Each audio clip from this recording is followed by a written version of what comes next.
एक खूबसूरत महल में एक राजकुमार अपनी 6 पत्नियों के साथ रहता था, लेकिन उनमें से किसी ने भी उसे कोई वारिस औलाद नहीं दिया था। वह बहुत उदास रहता था और सोचता रहता था कि उसे महल का वारिस कब मिलेगा। महल से दूर एक छोटे से गांव में 2 बहनें रहती थीं।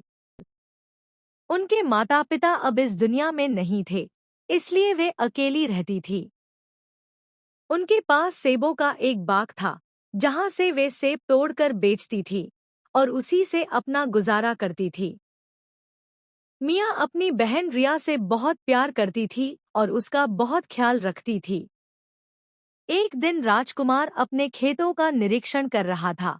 तभी उसकी नज़र मियाँ पर पड़ी और वह पहली ही नज़र में उसकी सुंदरता से प्रभावित हो गया। लेकिन वह उससे बात नहीं कर सका क्योंकि दोनों बहनें वहां से चली गईं। रास्ते में राजकुमार घोड़े पर उनके पीछे आया, जिससे वे डर गईं और सेबों की टोकरी गिर गई। राजकुमार ने माफी मांगी और उनकी मदद की। अगले दिन उसने तोहफे के तौर पर सेब भेजे, लेकिन मियाँ ने मना कर दिया और कहा कि उसे यह एहसान नहीं चाहिए। कुछ दिन बाद मियाँ बीमार हो गई, तो रिया अकेली बाग में सेब तोड़ने गई। तेज बारिश होने लगी और रिया फिसलकर गिर गई। राजकुमार ने उसे देखा, तुरंत मदद की और उसे घर छोड़ आया। उस दिन के बाद राजकुमार दोनों बहनों का दोस्त बन गया। राजकुमार ने मियाँ को शादी का प्रस्ताव दिया। मियाँ ने कहा कि वह पहले अपनी बहन से बात करेगी।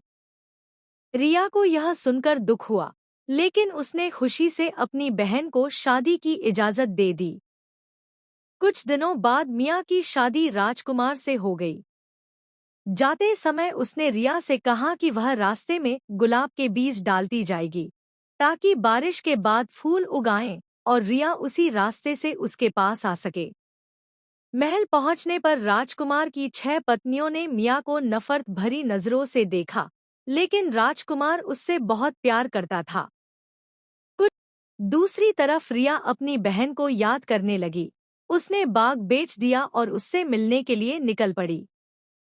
जब वह महल पहुंची तो 6 पत्नियों ने झूठ बोल दिया कि मियाँ को महल से निकाल दिया गया है।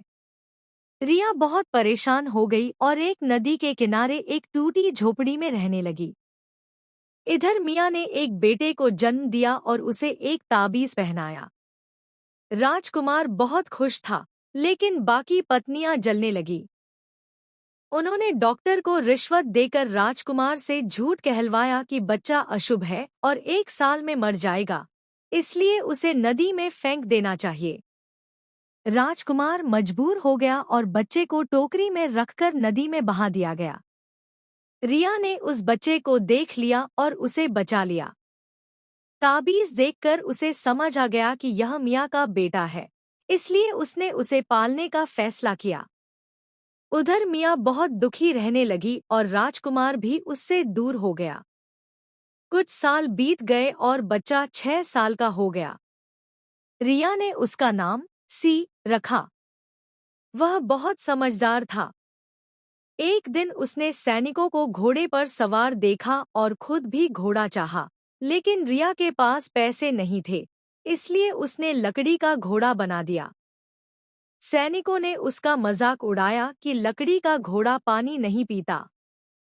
रिया ने उसे सिखाया कि जवाब दे कि क्या महल में भी शैतान पैदा होते हैं। जब उसने ऐसा कहा तो सैनिक हैरान हो गए और राजकुमार को बताया। राजकुमार खुद वहां आया, रिया को पहचान लिया और पूरी सच्चाई जान ली। वह बहुत गुस्से में आया और रिया और बच्चे को महल ले गया।